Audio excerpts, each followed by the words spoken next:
there's a long list of factors, to be honest. We have the energy transition, the reducing the dependence on Russian gas. We have supply chain frictions, which are clearly hitting an export-oriented economy. We have the ongoing war. We have geopolitical conflicts. We have clearly kind of hurdles to global trade. On back of that, we now have the dry weather in Germany, so extremely low water levels having another impact on the transportation sector. And then don't forget, we even have COVID, because in the couple of regional states which now ended their summer vacations, the infections have started to pick up again. So it is really an extremely long list, which in my view means that the economy is already de facto, as we speak, in a downturn, and it will not recover throughout the rest of this year. And the war in Ukraine, as you mentioned, it's caused a tightening of energy supplies. Is there a quick or easy solution to Germany's gas problem? No, there definitely is not. Germany has to speed up the green transition, and that's going to take time and it's going to be costly. Well, we now know when you look at the national gas reserves, they are filled by more than 75%. So Germany, it still looks as if Germany will get through the winter, so that we will not get a complete stop of energy supply.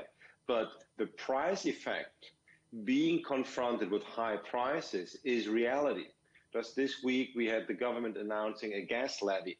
And this gas levy will already, again, increase prices for consumers and businesses as of October 1st.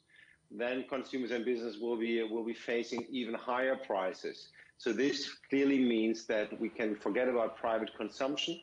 And businesses are also kind of confronted with these higher costs that they no longer can pass through to their customers.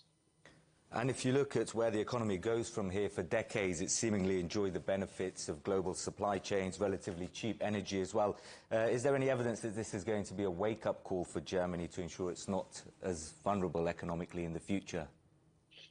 I hope it is, but obviously, now, if you have had such a success model, such a success recipe over several decades, it is hard to wake up and all of a sudden realize that this business model for the entire economy is no longer working. So yes, I think policymakers, businesses, everyone has now finally woken up to the reality, but making the structural transition, making the structural change, so to get your own energy, to get this green transition done, to maybe change supply chains, to maybe change entire production processes, to maybe kind of see that it can no longer be export, but if you need more domestic economic momentum, well, this is going to take time. And it looks as if, at least in the first years of this transition, the German economy will rather lose international competitiveness rather than gaining international competitiveness.